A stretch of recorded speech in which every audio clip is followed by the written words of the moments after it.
Welcome one and all to Umami Manga. I am Petter and this is James. Hello. And today we're talking about Volume 7 of Jujutsu Kaisen. Last time, James told me at the end of our Volume 6 discussion that there was no way that I would know what's coming in the next volume. And he was absolutely right. What did we have? We had a baseball game. First of all, that's forget? okay. All right. How? Who can predict that? Followed by a sudden murder mystery and then a pretty dang crazy battle. Yeah. Which I'm excited to talk about all of that in this discussion today. Yeah, when I watched it during the anime when it was airing, I was like, well, I was kind of taking it back with the baseball, but I had fun with it. It was they really did a good job, and and rereading it, I thought that was a fun break from everything that was going down. Absolutely. But yeah, but then it goes right back to kind of what they were doing before this whole sister school thing. Yes. But as for the character discussions today, I've actually chosen for us to start talking about someone rather unpredictable, maybe as far as a character to start talking about. I want to talk about Hanami a little bit first. Oh, interesting. Well, partially because I was kind of neglecting Hanami last time. Well, it's not the entire reason, but Hanami was definitely, like, interestingly enough, like the previous volume was very much about Hanami, right? Or the fight with Hanami. Right. This time Hanami didn't have that, like, it didn't appear that much. However, I still sort of feel like we learned more about Hanami in this volume than we did in the previous book in some way. Oh, you think so? At least I took a lot more notes on him or her this time around. Mm-hmm. So yeah, anyway, let's dive into this. We find out that Hanami did survive Gojo's Purple Blast thing. Which we definitely speculated about last time. But it's interesting, I think, the fact that, like, we have thought about Gojo as this Superman, kind of. Yet here we see him ultimately fail to exercise this curse. And it got me thinking about the Jujutsu Kaisen 0, at the end of which he believes he killed Geto, but turns out he failed at that too. So this is the second time that Gojo has failed to kill someone or something. Well, I mean, there's also Jogo, right? True. That's true. He's still around. Right. Exactly. So yeah, I guess briefly on Gojo here, is just interesting that I think by now I've kind of started realizing that he isn't necessarily quite as OP, I guess, as I thought before. He's definitely still incredibly powerful and everything, but the opposition is very, very powerful as well. And it was also, it seemed that it was implied that Hanami was restricting themselves, like, during the fight with the Jujutsu students. Like, they were holding back, trying not to kill. And so that probably means that Hanami is a lot more powerful than we saw in the fight in the previous volume. Oh. Which is also kind of a scary thought. Because they were definitely a big threat even then, but they were holding back, supposedly. Oh, okay. Since they weren't allowed to kill, right? I wasn't sure how to take that, to be honest. At least that's how I interpreted it, but I don't know. That I think that makes sense. For some reason, I thought that Hanami. I only say she because it has a woman voicing Hanami in the anime. I don't think that is necessarily the case. But anyway, Hanami had to retreat instead of keep fighting, and for some reason I thought that was what she was suppressing, the need to just try to kill them all, but she was able to control that and run away instead. But I could see your point where it's her just holding back against the Todo and Yuji. Right. And that would also, like, it all, I think, at least reading it the way I do, it really just shows that Hanami is a lot more powerful than we really understood based on the previous book. Not only are they supposedly a far more capable fighter if they are let loose and kind of allowed to kill people and like fight at their full potential, but also as we saw, they survived Gojo's blast or Gojo's attack, which I believe most characters on the Jujutsu schools think killed Hanami, but lo and behold, it did not. So yeah, Hanami is really strong. I'm surprised you're taking so much on Hanami here. I'm just so like literally Hanami's in like 2 pages. I know, but that's I'm equally surprised by this. And but there's one more thing even. Something I noticed in how it seemed to be implied that Hanami used to be a non-cursed spirit or something along those lines, like. Mm-hmm. Like it used to be a regular forest spirit, just a forest spirit, like a good spirit, supposedly, but then it somehow got cursed. Yeah. At least that's something that I seemed to get from some of the lines here. Right. So that's also interesting. I think I got the same sort of vibe there. Yeah. Which is interesting because I had never really thought of there being non-cursed spirits in the world of Jujutsu Kaisen, but apparently there may, or Fushiguro's like beasts that he controls, are they non-cursed spirits? I believe aren't they curses? Or maybe they actually are curses. Yeah, I think you were right. They probably are. So yeah, I don't think we've ever seen like a non-cursed spirit in the story at all. But it seems to be implied that they exist. Maybe. Possibly. Though, I don't know. It's still kind of vague, so it's hard to know. Although maybe I'm wrong about Fushiguro's power. I don't know. I mean, no, I thought they were curses. I believe ultimately, I believe this so too, actually. But yeah, I don't know for sure. But yeah, it would be fun to learn more about how those sorts of things work. Like, spirits in general, kind of. What are spirits? Like we know how curses work pretty well, I think. Mm-hmm. But spirits still seem to be a bit of an enigma overall. Yeah. But yes, I believe that was all I had on Hanami. So let's move on to the humans. Starting with Megumi Fushiguro. The first thing I had on him here was that the villains seemed to compare, I believe him, because he appeared on the panel when they were talking, they seemed to compare him to a landmine, which I didn't, I think, fully understand exactly why they meant that. My best interpretation was that since they were talking about Sukuna at the time, my best interpretation of why they refer to him as a landmine is that maybe if they would kill Megumi, then Sukuna might go crazy because he wanted Megumi for something. Mm-hmm. Like they didn't want to risk killing Megumi because Sukuna might go against them or something for some reason if that happened. Because definitely we've known for a while that Sukuna has an interest in Megumi, but right.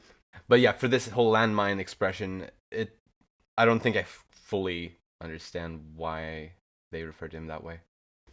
I think, well, there's 2 ways you could take it, but the first way I took it, and I think this is maybe perhaps the way that it is meant to be interpreted, is that the landmine meaning that if something were to happen to Megumi, Sukuna would freak out. Right. And that would put it into their plans, basically. So that's the landmine.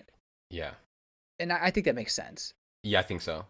But the other way I could see it being interpreted is within the context of this volume, and we could talk about it. Well, we are talking about Fushiguro right now, so let's go.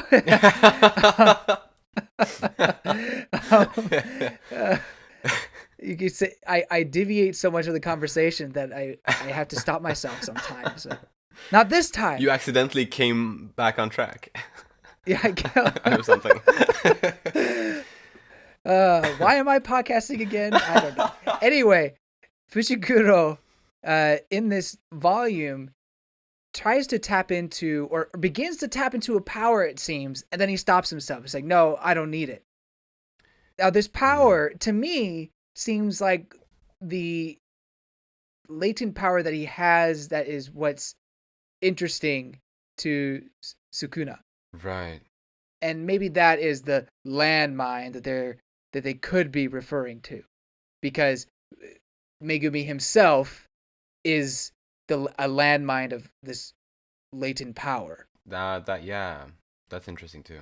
But I don't think that's what they were implying. I think it was the first thing I said. Yeah, I think the first thing makes more sense too. Though I like this possibility as well. Because I do think in a way Megumi is a kind of ticking bomb or even a secret weapon, because we just don't understand what that power is, especially if Sukuna is interested in it. It's got to be something that's very strong. So who knows? The potential for him, as Gojo says, he has more potential than even Itadori. So his ceiling is very high. Yes. Still a lot of mystery there, but yes, it has me intrigued for sure. But we also got to learn a bit about his backstory in this volume.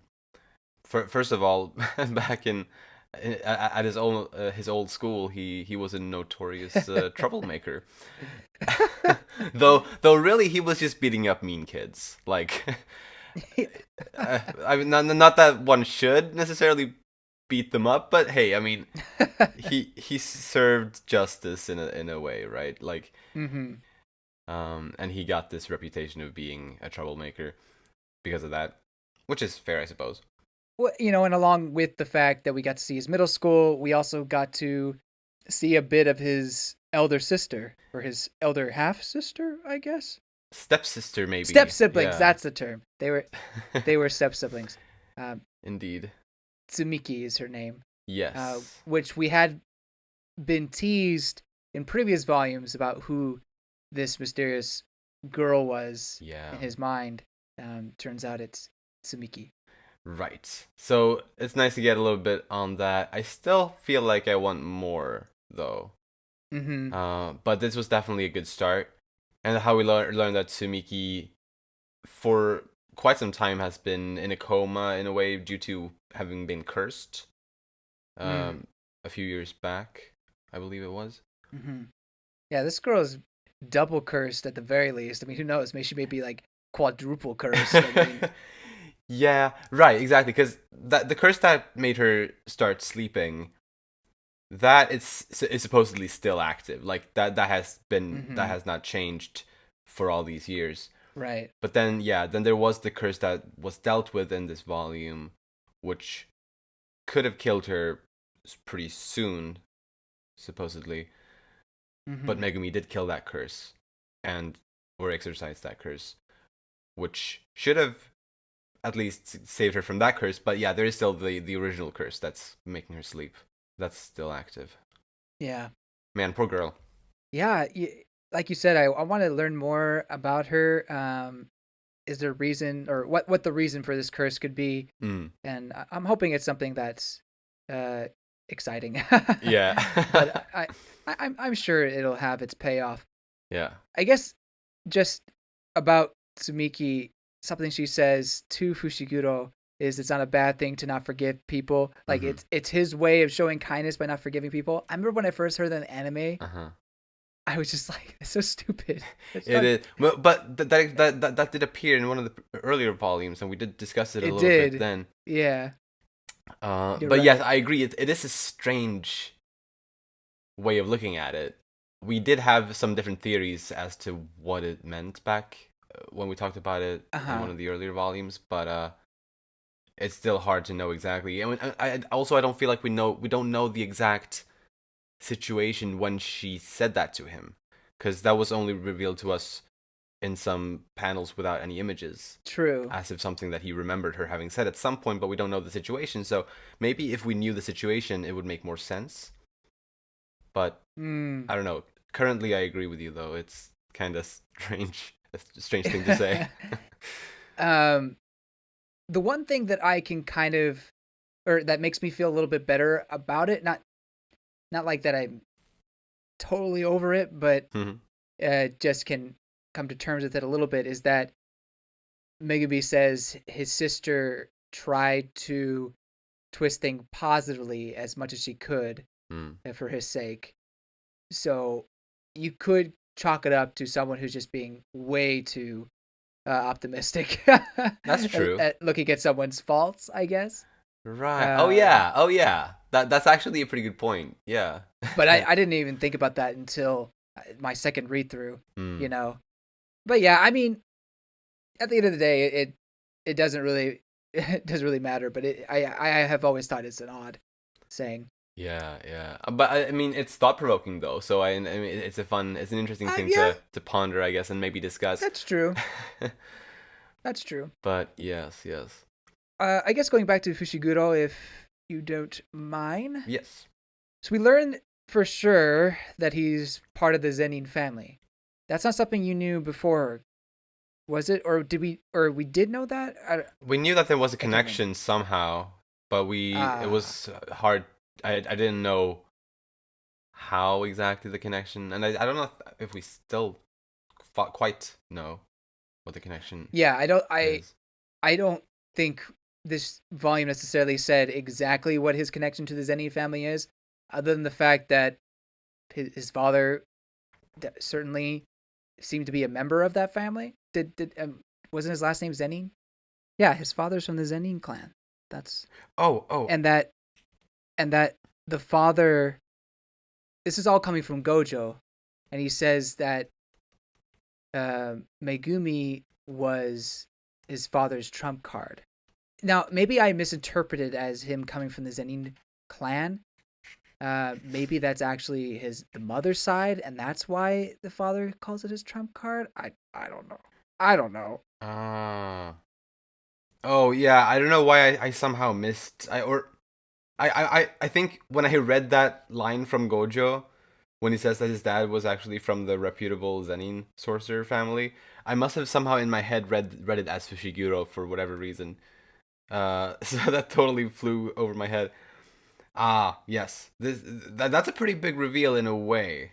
Okay, I thought we were taking this a little too casually here. Like, come on. Okay. Okay, cool. Now, totally, there's still mysteries. You know, what is Gojo mean by trump card, and you know, right? What is his relationship with his actual father and everything? What's going on there? So it's not like everything has been, revealed. But Fushiguro continues to be one of the most mysterious characters as we go by each volume. Like there's a layer that gets peeled back, but then more layers are revealed, kind of a thing. Yes, definitely. And I can't decide if I want to call him Megumi or Fushiguro, so forgive me. Hey, I mean, both are his names, so yeah, that is all good. It's the same thing with Yuji and Itadori, because because if you're watching the anime, they like most of the time you hear people saying Itadori versus Yuji. Yeah, so I think I usually try to call them like people, like when we're talking about characters in our podcasts. I usually like to call people by their first names, like their given names. But yeah, there are some exceptions. Todo, I never call him Aoi for some reason. Because no one ever calls him Aoi. Yeah, right. I guess that's it. But anyway, yeah, Fushiguro. I guess my last very brief little thing on him is just after he did exercise the curse in like the battle at the end here, we get a brief little part with Sukuna seeming very pleased about that, which was not surprising, but still an interesting little nod to that whole side of the story, I guess. Indeed. I'm actually going to touch on that battle a little bit more. Yeah. And, like I said earlier, he seems to control something, like keep himself from using some sort of power, because he basically says psych at one point, and then he does the domain expansion. Yeah. Which is really cool. Like that was his first time doing the domain expansion, right? I believe so, yeah. Yeah, so I mean, it was incomplete, but kudos to him, and he's gotten stronger. And that goes to my next point in that he asked Gojo to train him because he knew that he was kind of lagging behind when it came to Yuji's training as well. So, and that's where we got those, your potential is much greater than you may realize. Yeah. And I think it helped him change a bit of his mindset. Not to say his mindset was wrong, relying on teammates. But I guess when your teacher is Gojo and he's like the strongest man alive, you can't really rely on anybody. And so that's something he's trying to teach, for better or for worse. That's something he's trying to teach Megumi. Yeah. So it's interesting, and I'm very intrigued to see where his story goes from here. Definitely. And it was cool to see how he really got like a one-on-one fight with this curse at the end. Yeah. It definitely, like, he definitely was in the spotlight there. Took it down himself. Like that's impressive. Yeah. One of Sukuna's fingers. Like, dang. Yeah, exactly. Not only did it have one of Sukuna's fingers in it, it was also supposedly a lot stronger than the previous curse that they thought that looks like this one. Yeah. And this time, yeah, he dealt with it basically all by himself. Like, Nobara was there briefly at the very start, but yeah. Very well done. Next up, let's talk a little bit about Nobara Kugisaki, actually. She made me laugh a lot in this volume. Like, she was on something. Once they got to Fushiguro's school, or that started that arc, she's just like, I'm in a zone, comedic genius. Honestly, so funny. Like, so many one-liners that got me laughing, as well as a bunch of face expressions that were just perfect. Yeah. I mean, really, she and Yuji in like, as a combination were a whole lot of fun to watch. But I feel like it was her ultimately that made it the funniest, in my opinion. I agree. But yeah, like, I guess her comedic side aside, I think her big moment in this volume was when she used the resonance ability to initiate this game of chicken with the death painting wounds in the battle at the end. I thought that was so cool, like such a cool, it was pretty cool, really ballsy thing to do.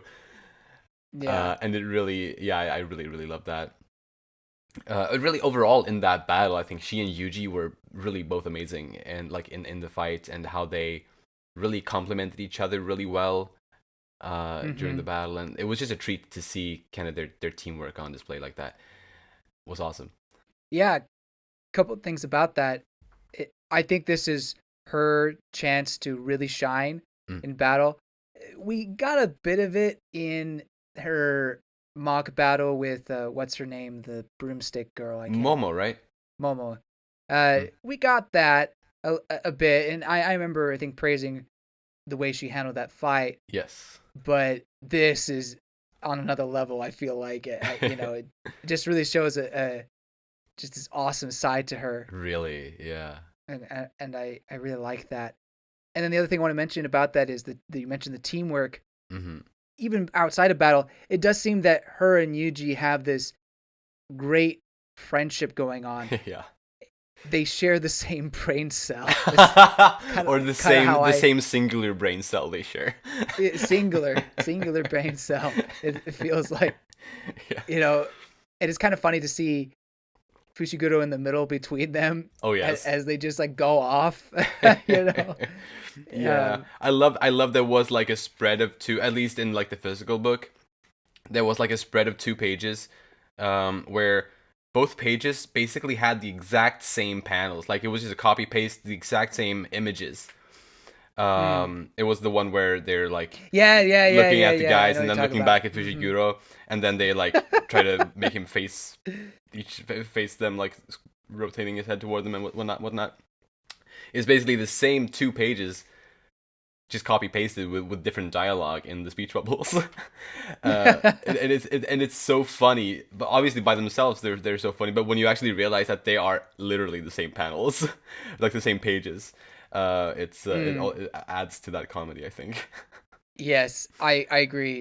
It was really great comedic writing in terms of manga, you know. Yeah. Absolutely. Comedic drawing. I don't know. Yeah. Comedic paneling.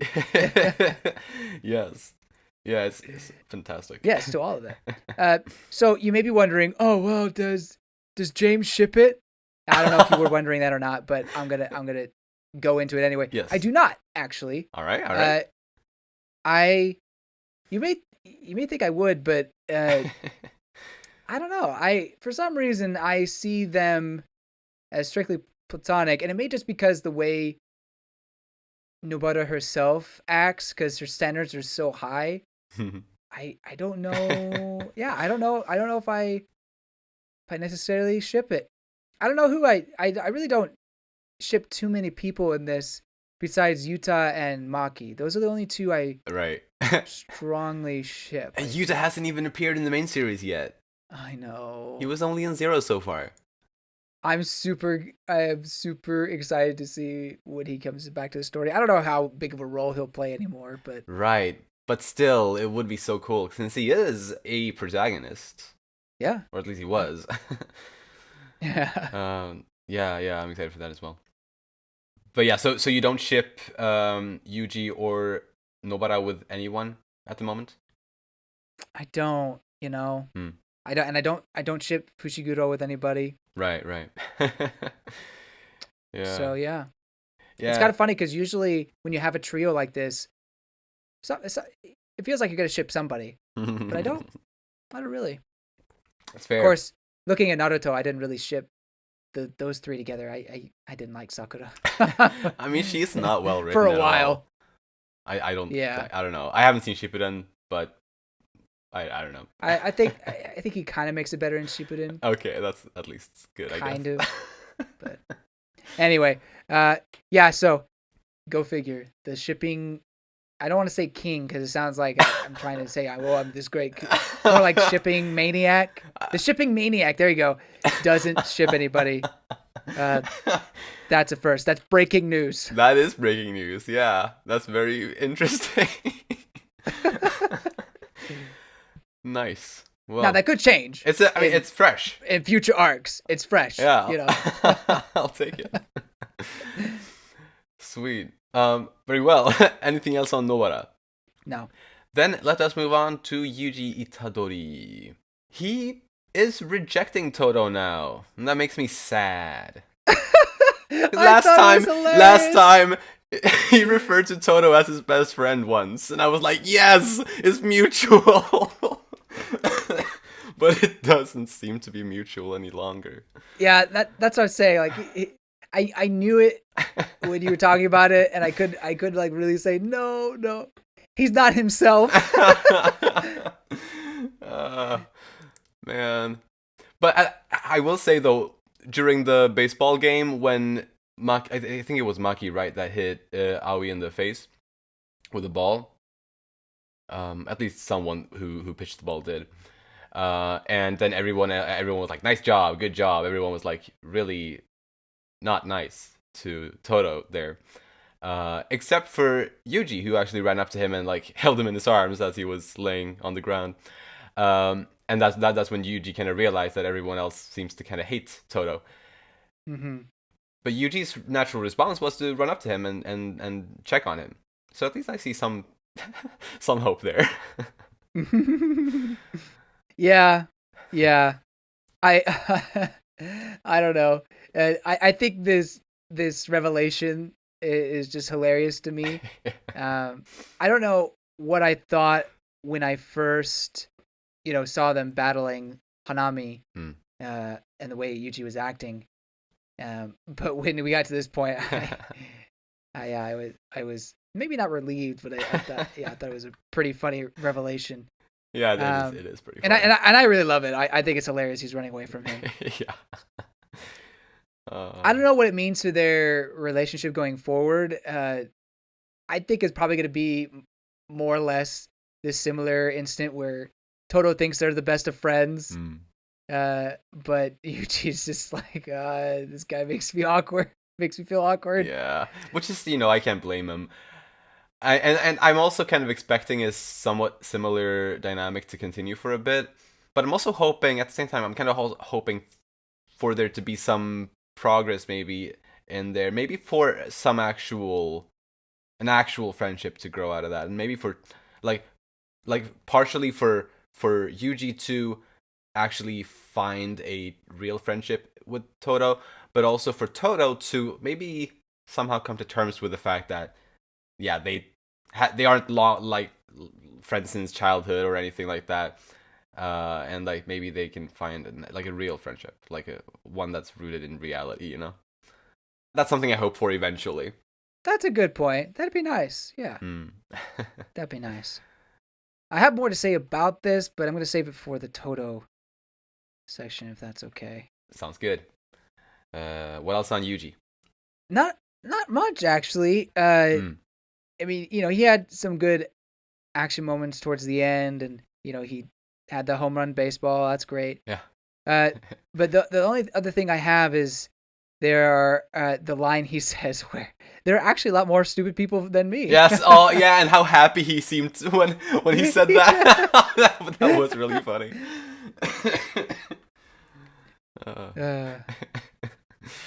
Yeah, both him and Nobara were really, really funny. Yes, absolutely. But yeah, I actually don't really have anything else on Yuji either. So let's move on to Todo then, since we were on him here recently. Okay. And what were you can go on with what you wanted to say there. Yeah, so just that you see, I mean, this is very comedic, but you see how he's not really liked by anybody. That made me really sad. Yeah, really sad. But also hilarious. Yeah. because he's such a bombastic, egotistical is not the right word, but I do think he thinks high of himself. Absolutely. So I guess he's just a personality that rubs everybody the wrong way.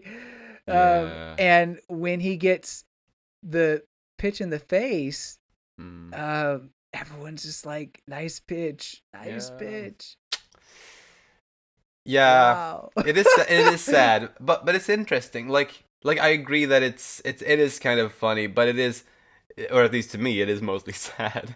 But at least he does sort of have Yuji there, even though Yuji earlier said that their friendship wasn't real. He did, as I said, he did naturally run up to him and kind of be there with him in that moment. But I mean, run up to him. I mean, he was right there. He's the catcher, so Oh yeah, maybe he was nearby. But anyway, he like got down to him and hold him in his arms and everything. He held him up. Yeah.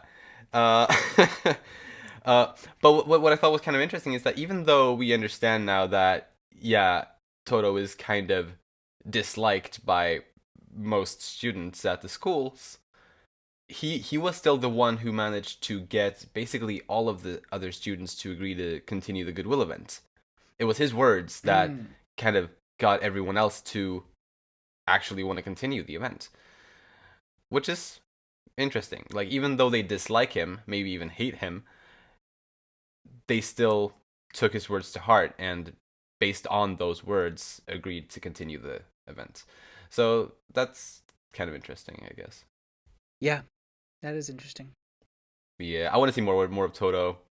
I don't know for sure, but he might be my number one favorite character. I know it's. I know you don't agree. I don't.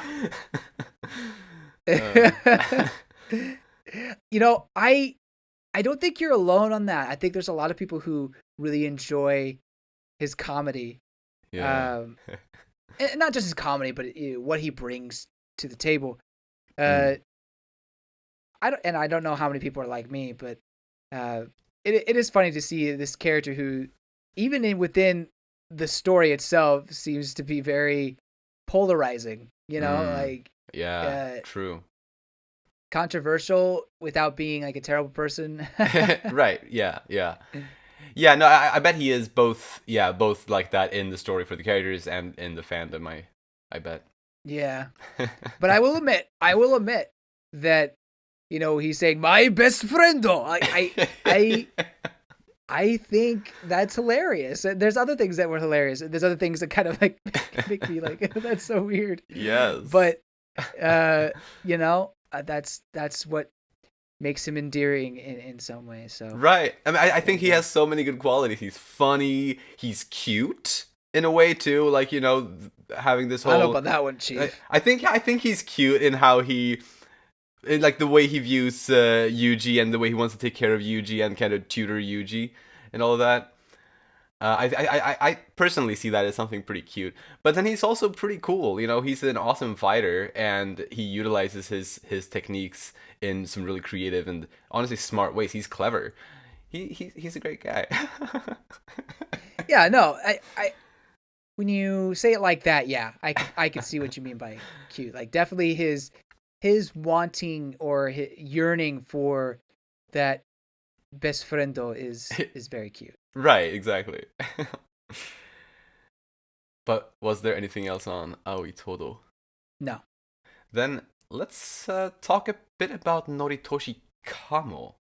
I've actually only got one thing on Noritoshi technically, being the way he reacted to when Yuji explained his reason for becoming a Jujutsu sorcerer during the baseball game. It seemed to really resonate with Noritoshi, which I think is worth a lot based on the fact that he is one of the characters who wants to kill him, or at least who thinks he wants to kill him. Kind of as we discussed last time, maybe he doesn't actually want that, but more so it being him wanting to fulfill his role of the heir to the Kamo family and all that. But yeah, the fact that he really, like, those words, or that reason for Yuji's, wanting to become a sorcerer, the fact that it really seemed to resonate with him, I think is promising, and it could lead to something good further down the line.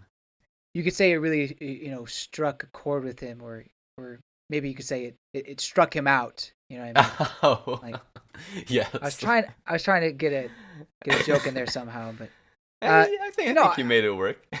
Yes. Well done. Yay! I'm going home now. So I totally agree with that. He seems to be able to find some middle ground with Yuji, and I don't think he has that sense of duty to kill Yuji anymore. I think that's past. It does seem that all the conflict with Kyoto has more or less been resolved. Was it because of baseball? If you're feel free to think that, right? Yeah. But yeah, it does feel like all of that animosity is gone. Actually, yeah. Even from the principal of the Kyoto school, it's like, I know we're not on him right now, but he was so brief so in this volume, so I figured I might as well mention it since we're on the topic. Sure. Even he mentioned that he feels no hate toward Yuji. It's really just kind of a principle that he should die, or he shouldn't exist the way he is, because he is a threat, and kind of according probably to what's been written down and said, and like the rules and everything, he shouldn't exist, kind of. And that doesn't make him an evil guy. It just makes him kind of inflexible, I guess, or unflexible. Inflexible. But yeah, I totally agree with that. Honestly, it seems like his biggest beef is with Gojo. That's probably true. It could be just because Gojo is wanting this to happen. Yeah. And Gojo's behind it. He's like, oh nope, not doing it. Not doing it. We'll kill the man. Yeah, I wonder. I mean, I could see it. I don't really think that's the case, but maybe not quite. But I'm sure that does rub him the wrong way. Yes, definitely. Honestly, I think the biggest change potentially, and maybe that happened in the previous volume, is Mai being cool with Nobara. You know what I mean? Like, oh yeah. I mean, yeah, they'll be rivals, but that seemed like the biggest hurdle. I just saying. That's fair. Yeah, I agree. But we don't really get much of Mai and Maki interaction after that volume that they had their battle. Exactly. Yeah, you're right. I don't think we've really seen them interact at all since like volume 5 or whatever that was. I believe it was volume 5. Yeah. I'm curious if I mean they ended on a you know a sad but somewhat good note. But I would like to see them come to terms with each other a little bit more at some point. Definitely. Also because I just love Maki so much. Of course. I have to mention that every time. Did you not know that? Yeah, no, but I think, and also like I think Mai is all like because when we learned in as I believe it was volume 5 when we learned their backstory together, and like I really started feeling for both of them a lot more than I had before, even for Mai. Yeah. And I want more. I want to go back to that again and like focus and learn more on that even more. And honestly, the entire like Zenin clan, this branch, this family just seems to have so much sway and control with some of these students that it feels like we should really have a deep dive into that family at some point. But maybe that's only to be had in small bits and pieces. I suppose there are a lot of characters. That's something I started kind of realizing, or well, I mean, I guess I've realized it before, but I thought about it on several occasions while reading through this book that there are a lot of characters in the story that I think a lot of them have a lot of potential, and like there's probably a lot of like depth to them that we don't know of yet, or stuff that will be elaborated on during this course of the story. But there are so many that we can't focus on all of them at once, and like it just kind of has to be spread out a little bit.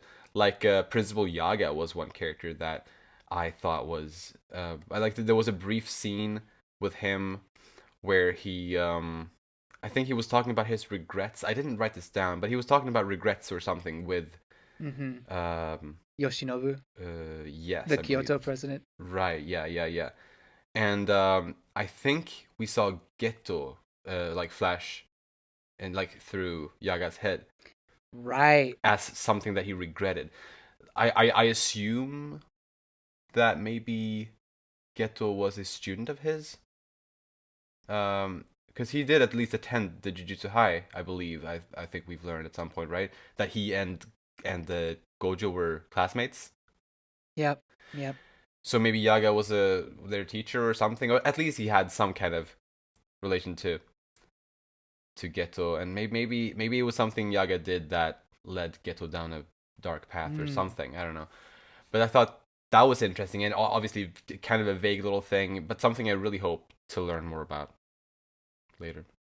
Yeah, I agree. So that's just, I guess, one of those examples of characters that haven't gotten too much spotlight, but I feel like there is so much more interesting stuff to them. Going back to Maki, yes. She showed. no, I'm more laughing at my simping than anything. She's the best character because she shows no mercy in baseball. I mean, this is obviously for her personality. There's a moment where she strikes. I think it was Kamo. She strikes out and she has her tongue sticking out or whatever. At some point, it's more evident in the anime. Like she's running off base or off the pitcher's mound, and she kind of sticks her tongue out. Oh, I see. And I will admit, I kind of like passed out there, but it's fine. No worries. We went into so much really interesting stuff, and that's all I was trying to say. I'm sorry for deviating from the really good stuff. No. Well, I actually do have one more thing on Maki. Oh, really? Oh, great. And I'm all ears. And well, it's more of a question, kind of. But we a few volumes back, it was revealed that Maki, like her sorcerer grade, has been held back, and that she needs to do well in the Goodwill event to kind of hopefully be able to raise her grade, and like to actually prove that she's worthy of a higher grade. And now that the Tokyo school actually ended up winning the Goodwill event, I wonder, will she actually advance to a higher Jujutsu Sorcerer grade now? I hope so. It's a good question. But we haven't really seen much of her since the end of the event, or anything of her since the end of the event. So right. So it remains to be seen, I guess. But I hope she gets the promotion or whatever you want to call it. Yeah, the recognition that she deserves. Yes, I agree with that as well. She did fight off Hanami for a little bit, even though Hanami probably wasn't really going as strong as she did against Yuji and Todo, but she definitely has proved herself. For sure. Yeah, the character discussions have been going a little bit back and forth and everything already, but I'm actually going even a little bit, in a way, further back to a character we already talked about. Although it's not actually a character we already talked about, but it's a character who shares a name with the character we already talked about. Noritoshi Kamo. Apparently there was a different Noritoshi Kamo who lived in the Meiji era, and he was known as being a really evil Jujutsu sorcerer. And apparently he was somehow responsible for the creation of the 3 death painting wounds who appear here. Oh yeah. Is that another Zenin thing? I don't think that was related to the Zenin. We learned that because there had been a woman in the Meiji era who gave birth to these curses. Yes. And she met this person, this evil sorcerer, by the name Noritoshi Kamo. And I guess he played a hand in some sense in creating these death painting wounds, who I guess she gave birth to somehow. Well, I don't know if she gave birth to them. They were abortions or something. Yes, they are the womb. Oh yeah. Yeah. It's pretty dark. It really is. Either way, I think it's interesting that in history there was a man by this name, and for the present day Noritoshi Kamo to have the same name. What if I don't know, it's kind of strange if there historically existed a Noritoshi Kamo who is known for being like one of the most evil Jujutsu sorcerers who ever lived, because that's something along those lines is how he was described. Why would you give your son the name Noritoshi if you're already of the Kamo family for him to share the exact same name as this evil historical sorcerer? Yeah, you make a valid point. I guess he was a bastard in a way, so maybe his father was that's why. Like, screw this douche, I'll give him this ugly name or this bad name or whatever. Maybe, but I don't know. I could see that being the case. Potentially. But it is interesting. It even got me thinking, and this is probably way too wacky or like not the case at all, but it did get me thinking about like, hey, what if it is actually the Noritoshi that we know here, but like in the future he traveled back in time, like when he was older he traveled back in time or something like that. But nah, that's probably not the case. Noritoshi secretly the main character. Nah. But yeah, it's very much a creepy and disturbing tale, which I mean obviously makes sense for these curses. Yeah, I don't know if it will have any sort of play in the future, although there's supposed to be 9 of them, correct? Yeah, supposedly there were 9 pregnancies and 9 abortions, and these are only the first 3. Yeah, you're right, so there should be another 6 elsewhere, I guess. Scary. So that'll definitely come up in the future. Yeah, right, precisely. Yeah, because the 3 that we meet in this volume, they are referred to as the death painting wounds number 1 through 3. So yeah, 4 to 9 are still unknown. But since we're talking about this, the person on the cover, I for the life of me, I was like, I don't remember who this person is. And I was reading the volume. It was like, they're not showing up. They're not showing up.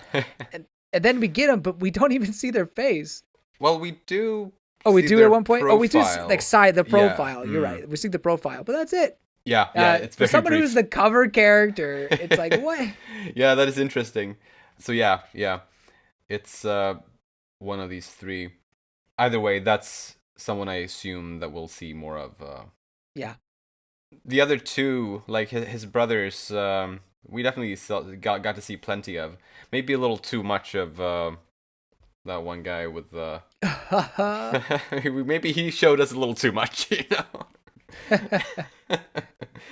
I like that concept where he's trying to hide his back and then he freaks out when someone sees it, and it's just this grotesque, rotting face. It's very good.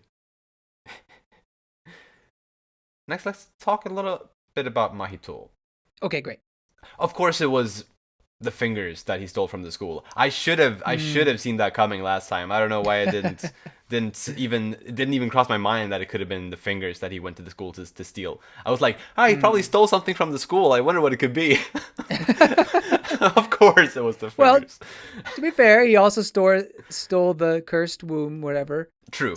There was that too. There was more. This is more than just the fingers, but yeah, definitely fingers. Yes. And honestly, I think keeping Gojo outside the curtain was a brilliant move. Keep them focused on getting inside versus, keeping him. Or if you kept him in a curtain, he would have gotten out and would have probably gone after Mahito in that way. Right. So it was pretty brilliant one-up move. For sure. Yeah, he's a smart guy. A smart curse. I wonder. I assume it was Mahito and not Geto. It could be one of those two. Fair, yeah. I mean, they probably form plans together sometimes, I imagine. They also share the same brain cell. Oh my god. Mahito and Geto are so much smarter than Nobara and Yuji. Like, if we're talking, like, comparing duos here, there's one smart duo and one dumb duo. Yeah, you're right. So I guess since we're talking about that group, I kind of had this with the Geto, but I really don't have anything too specific about him. Yeah, me neither. So Shibuya, October 31st. That seems to be a big date for them. Yes. That's when they plan to seal Gojo. Indeed. For some reason. I'm so glad that that's coming back. Like, that they're talking about that again, kind of, because, or, well, I'm not glad, but I predicted a few volumes back that they would succeed in sealing Gojo, for the reason, or for the meta reason, kind of, or that keeping him in the story will kind of make it hard to up the stakes, kind of, for the protagonists. Like, we kind of need to get rid of him, at least temporarily, in order to make things more exciting, sort of. Currently, it's settled by Gojo being away for a week or whatever. I think they said something like that. But they can't keep making the excuse that Gojo is on trips all the time, you know? So that's why I think... Right. I think the bad guys will be able to seal him, and the fact that it was brought back into the story again here kind of makes that more possible, I guess, in a way.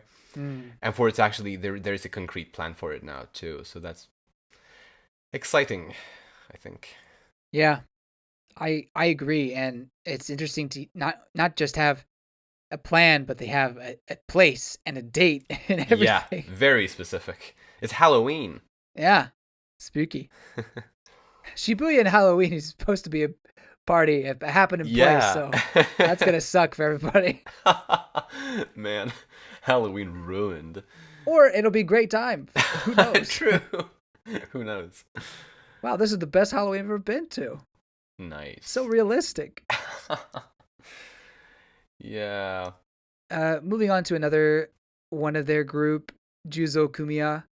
Exactly. He's currently captured, but they can't get him to shut up. really. Yeah. Uh, they can't get the information that they want. He mentions a monk, uh, so alluding to another character that Yes. he can't tell their gender. But if this person's mentioning it and it's just a brief glimpse, that's got to be someone that's somewhat significant. Yeah. But I'll be honest, I totally forgot this character existed. I mean, at least so far, they've only appeared very, very, very briefly. And Yeah. like this monk kid, I assume, or my best guess at least, because we know it's a human, or I guess we don't know for sure, but or do we? I can't remember if they confirmed if they were human or not. At least I assumed it was, and I'm still Yeah. going to continue assuming that it is. Uh-huh. And we know that it was a human who was responsible for the curtain in the previous volume. So I'm kind of thinking that Oh. it was this monk kid who was responsible for that curtain in the previous book. Maybe. At least that's my best guess right now. But other than that, I have no. Well, yeah, I don't really know much else about this monk kid. Yeah. No, neither do I. But I don't know. When a character like that is mentioned, it just gets me really intrigued. So I hope For sure. learn, or I'm excited to learn more eventually. Mm. But I guess like you said, the cast keeps on growing in various ways. Yeah. I didn't realize it, but yeah, it's a pretty big cast. I don't know how much the Kyoto School will play into the story going forward, but they'll certainly be on our minds. Right. Uh, and then you have Precisely. all these curses and the people that are associated with them, and yeah, there's a lot. Really, yeah, yeah, and yeah, as you said, it just keeps on growing too on both sides, like both the good guys and the bad guys. Yeah. Another name that was mentioned by the curses is Tengen, and Exactly. Tengen seems to be one who basically hides the temple Hmm. or The school. the school. Yeah. Yeah, like he protects the school with this barrier, or hides the school with this barrier. Mm-hmm. He had one job. One job. One job. um, but at least, well, I guess we don't know if it's a guy. I said he. It could be a guy or a man or a woman, but um, Tengen at least has this immortality curse technique. Which sounds super OP. Right, exactly. But they made it seem like it wasn't as OP as it sounds. Precisely. And considering, like, if it is, like, because they compared it to, like, a tree, implying that the person would just keep on growing or aging without dying, Mm. supposedly, then this Mm-hmm. person might be incredibly old, and maybe old to the point where they can't really do much except for using this one ability to kind of hide the school. And maybe that's why they don't interact with the rest of society much. Interesting. Mm-hmm. Hmm. But is there anything else on any other character? No, I think I'm pretty good. Sweet. Then moving into predictions. Well, I've already mentioned a few things, like the sealing of Gojo, like on Halloween. I do believe that will succeed for the reasons that I've already mentioned. And really, we are very much, or supposedly, at least from what I've heard, we are really closing in on the ending of season one in the anime now. That we are. Based on my understanding, yeah.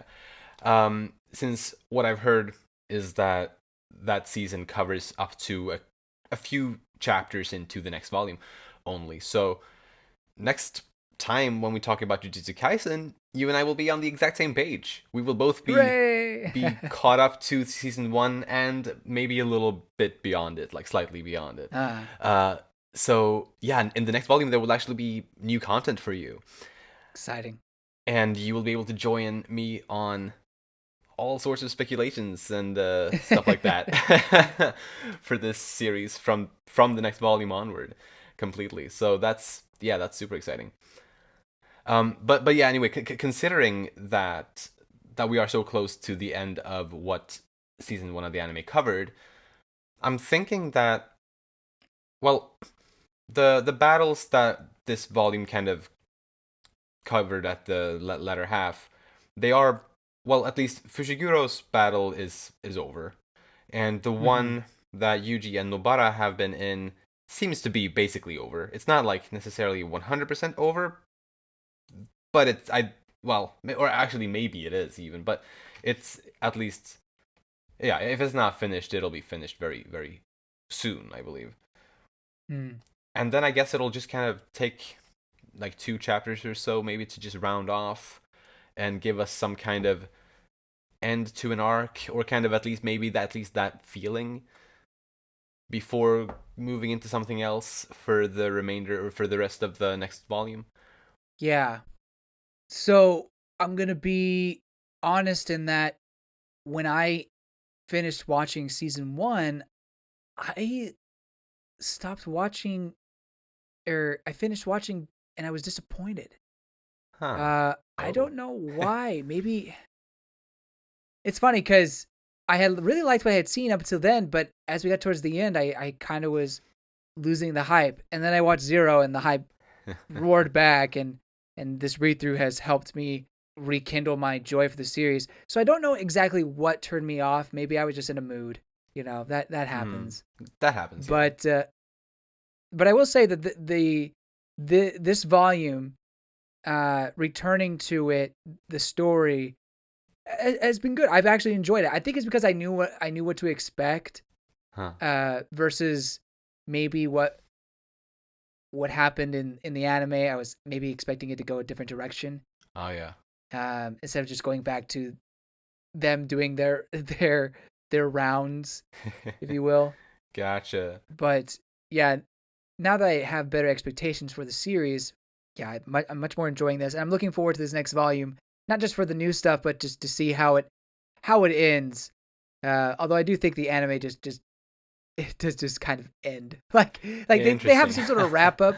They have like a wrap up in a way, but it's very much like this all just happened, and that's how you're wrapping it up. What? Anyway, I don't want to. Sorry, I hope I didn't spoil anything, but I don't think so. So again, looking forward to reading on and joining you in being blind. Yes. It's going to be very exciting. I don't know if I have anything to predict per se, other than I don't think we're going to quickly get to Shibuya. I could be wrong, but I don't think we're going to quickly get there, you know. Right. We're not going to have a huge time jump, you know what I mean? We don't know where, like, what time of the year it is, do we? Like, currently in the story? Or it's got to be summertime, right? I don't know at all. Well, it's not fall. Well, okay, I guess what I'm saying is that based on what the baseball game was, yeah, it didn't look like it was fall. It looked like it was summer. Maybe that's fair. Yeah, I don't know. Maybe it's late summer. Like maybe it's like after summer break or something. I don't know. I don't know. Yeah. I wonder if we'll see Nanami next at all. Oh yeah. He's been out for a while. Yeah, I do hope to see him soon. I really liked him. He is. Yeah, he's a good guy. Oh my gosh! I totally forgot. I totally forgot about Nanami and Bread Girl. Oh my gosh! That's the best ship. Forget about Maki and Yuta. How could you forget? Forgive me. Forgive me. How dare. Oh man. I found some fan art of those two, by the way. Really? It's pretty great. Wow. Yeah. I got to see that later. Yeah. Hopefully I could find it again. I don't know awesome. if I saved it or not. Yeah. That's honestly kind of surprising because obviously it's such a minor thing, but it's love big. It's important, better. I know. I had almost forgotten about that. I'm sorry. Oh boy. No need to apologize. I also had to repent. Oh. Well, I think on that major embarrassment, we're ending the episode. So, if you enjoy our content, you can follow us on Twitter at Umami Manga, and it would be lovely if you'd like to support us by rating our show on the podcast platforms and subscribing to our channel, Umami Manga, on YouTube. Thank you so much for listening, and we'll see you next time when we'll talk about Volume 8. Bye-bye! Nanami and Pond Girl forever. See you later.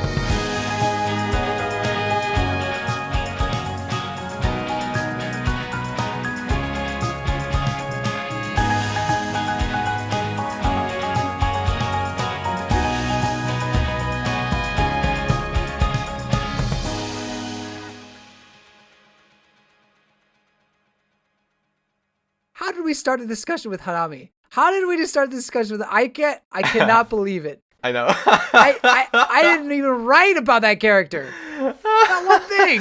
I thought it was a funny kind of curveball. It was a good curveball. Baseball.